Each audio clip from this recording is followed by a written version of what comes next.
Miss Sharmin Smith. She is not going to be on your August ballot. She will be on your November ballot. She is running for state senate in District 4, and she is a novelist and some other stuff. Perfect. Thank you.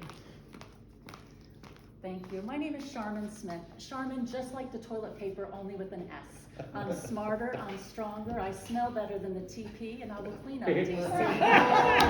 We don't need just any old TP in DC. Trump, Pence, Trump, Putin. That generic stuff just spreads the mess around. If this pandemic taught us anything, this country loves its Sharmin. And red or blue, doesn't matter who. We want this mess cleaned up. Right. I'm a Navy brat. I was born during the bicentennial celebration of our nation in 1975. I was born between the boys. Our country was formed in 1775 with the birth of our Navy in October of 75 and the birth of the Marines in November of 1775. I was born November the 1st. This country is 246 years old, and we will be 247 years old this fall. I believe that that we have more in common than we have that divides us. And there ain't nothing so wrong with this country that it can't be corrected with just a little common sense and compassion. Now, I am a former bill collector, mortgage underwriter, and fraud investigator. I was dialing for dollars when the towers fell, and the foreclosure decisions I made after that moratorium ended changed my life. I was negotiating multi-million-dollar repurchase demands with Wall Street banks with Deutsche Bank during the 2008 financial collapse. And I'm incredibly concerned about the financial housing crisis that we are looking at right now, with international investors swooping in and outpricing Americans and preventing them from purchasing homes in our country and keeping those houses vacant.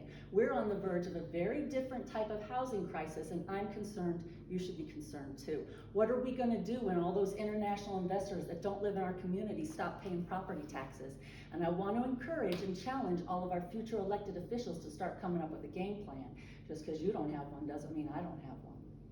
I believe that we need to come together, and humor is one of the ways we're going to do it. I intend to volunteer myself as tribute whenever possible. I participate in a weekly podcast out of Hollywood. It's a satire church show, part of the Howard Stern Network. If you can't laugh and don't have a sense of humor, don't show up to Kermit and Friends every Sunday at 2 p.m.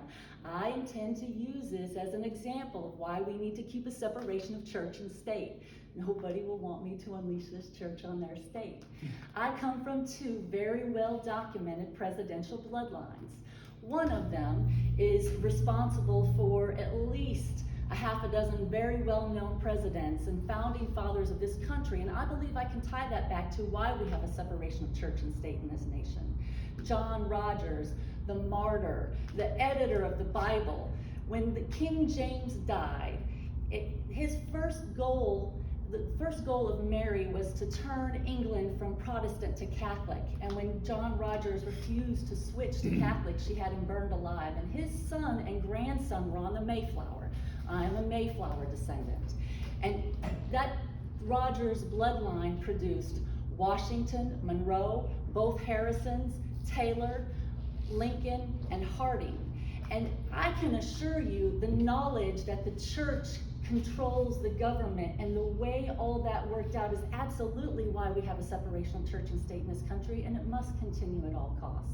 We have so much left to give in this country, but we have enemies. And the Monroe document is a beautiful piece of work that showed how well our founding fathers knew and understood our enemies better than we do.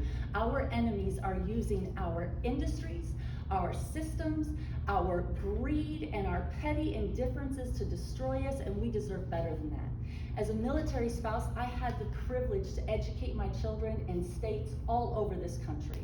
In 2005, we were stationed in Pascagoula, Mississippi, and lived in Mobile, Alabama. And we were there just in time for Katrina to hit and wipe everything out. And our school district was one of the few school districts in the area that was still functioning. So we had 100 kids in my daughter's class the day the principal showed up and announced that Rosa Parks had died. And all the kids in class started crying, except for my daughter, one of the few white kids in class, and she raised her hand and said, "Who's Rosa Parks?" As a Florida citizen, we had no knowledge that our schools weren't teaching civil rights, and we were humiliated.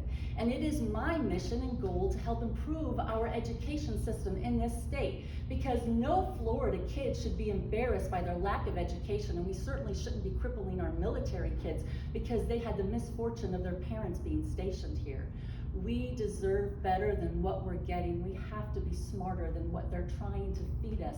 They just want us to fight about little things, and we really do have more in common with each other than we realize. And that's one of the reasons why I qualified to be on the ballot this November, and I hope you will give me an opportunity and vote for me. My name is Sharmin, again, just like the toilet paper, only with an S.